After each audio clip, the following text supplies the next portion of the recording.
Right, so I'm up before 8 a.m. And out the door. That's the miracle part. So let me explain. In 2019 and 2020, I lost almost 100 pounds.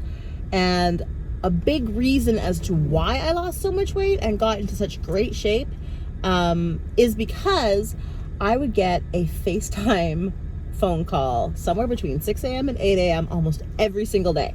And the person calling me was often at the gym or on their home cardio equipment and be like, hey, what you doing? What's going on? And if I got caught like waking up like, oh, I'm in bed, I looked awful. And this like handsome fella was like, well, I'm up and working out already. What are you doing with your life? And I was like, oh, fuck. These days I was like, well, how can I get that accountability back, right? It's a weird thing. It's a weird thing, this whole like motivation thing, because I will do things for other people like you wouldn't believe. Like if you were like, hey Sam, I need you to get up early and do XYZ for me, I really need your help, I would be up an hour earlier than that making me breakfast before getting all the tasks done. But for me to be like, hey Sam, you need to get up early for yourself, you need to get to the gym for yourself, especially in this traffic, because heck, I'm just like, I can put it back. I can do other things. And even this morning, like, there are ants in my sink and I sprayed them, and I could have stayed home and like washed all my dishes and cleaned my kitchen, which is what I really wanted to do. But I was like, no, you know what? The ants are dead. They're not going anywhere. Their little carcasses will be here when I get back. I'm going to go to the gym like planned and get my shit done. Because if I don't go to the gym early enough in the day, traffic gets crazy and then things start to close earlier and I can't get to things in time. And all of a sudden it's like 4 o'clock in the afternoon. I'm like, shit, things are closing down and I didn't get everything done yet.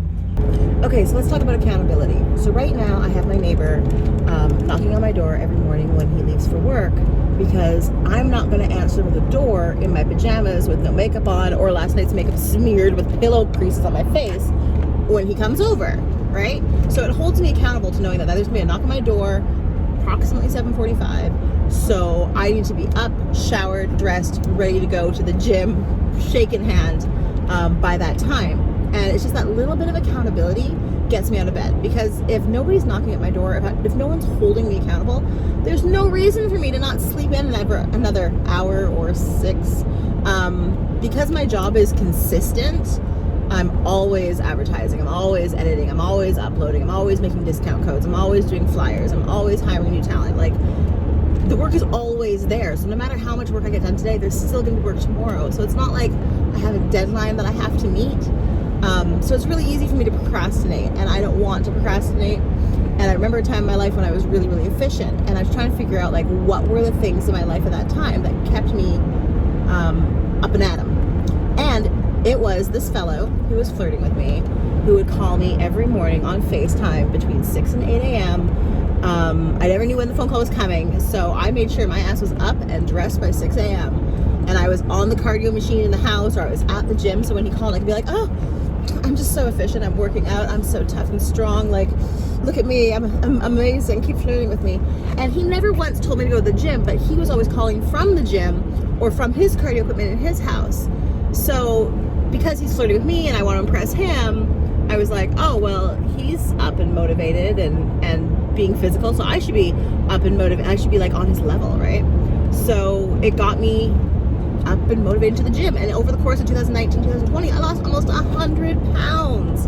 And I got into wonderful shape and like changed my whole body and my outlook, my perspective. Like, there was so much positive that came out of it. But I realized the reason I was up and getting my goals like met every single day is because this FaceTime call was coming. And I didn't want to fail that FaceTime call. And I didn't want to, I didn't want to look like shit. So I have my neighbor knocking on my door doing the exact same thing. I'm like, just hold me accountable. Like, you're seeing your face in the morning means I have to be dressed in the morning. Seeing you knock at my door means I can't be lying in bed being like, oh, I can sleep another 2 hours, it's fine. No, like, I'm using you to hold me accountable to doing the right thing, and to doing good things for me, because it's so easy for me to sleep in. So one of the points I wanted to make is that this guy never asked me to go to the gym. I chose to go to the gym because I wanted to prove that I was on his level. But he told me I was beautiful every day, and he said like, oh my god, your workouts are really good, like, you look so amazing. Like, people are like, oh, how do you get motivated? I'm like, honestly, this guy that I thought liked me told me I was beautiful every single day. And he called me every morning to check in, almost every morning to check in, for almost 2 years. And that small little action put my ass in action, which is what led me to changing my entire body and outlook and everything. Now, there is a point, I always have to point this out, because like I lost a traumatic amount of weight at the end of last year. Like all of a sudden, like everything changed. But it's because I lost a lot of weight really, really fast near the end of the year, because I wasn't really eating, because I was broke, and also because like I didn't feel like I could go into my house, because there was just so much turmoil there, and I was really, really stressed out, and I couldn't go home, or if I did, it was a fight. So I would just sit in my car until the COVID curfew like made me go home. Like I would come home at like 4 o'clock in the afternoon and just sit in my car and talk to my mom or my manager and just like cry until like 10 o'clock at night when I could go home. Or if somebody from the gym called and they're like, hey, I'm going to the gym at 3 o'clock, I'd be like, okay, I'll go do a second workout. So sometimes I was spending like 6 hours a day at the gym, which is why I lost a shit ton of weight right at the end of last year. So I don't want to glorify that weight loss, because that wasn't healthy and that wasn't a good part in my life. But the overall weight loss was really, really good. And what led up to that point was really, really healthy and wonderful. And now we're back on another healthy, wonderful track. So I just want to make that really clear. Oh, traffic in LA. I'll have you know we're going exactly 21 miles an hour right now. Woo! So fast. All right, so we parked the truck, going to the gym, and we're gonna play a game called Will My Truck Start Again? Fun! This is how we live now.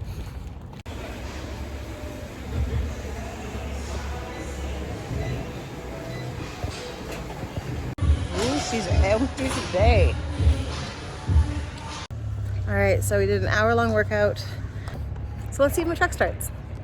All right, so it beep beep to open. Here we go.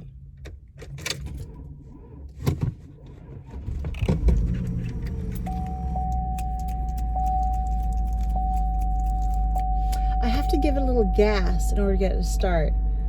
I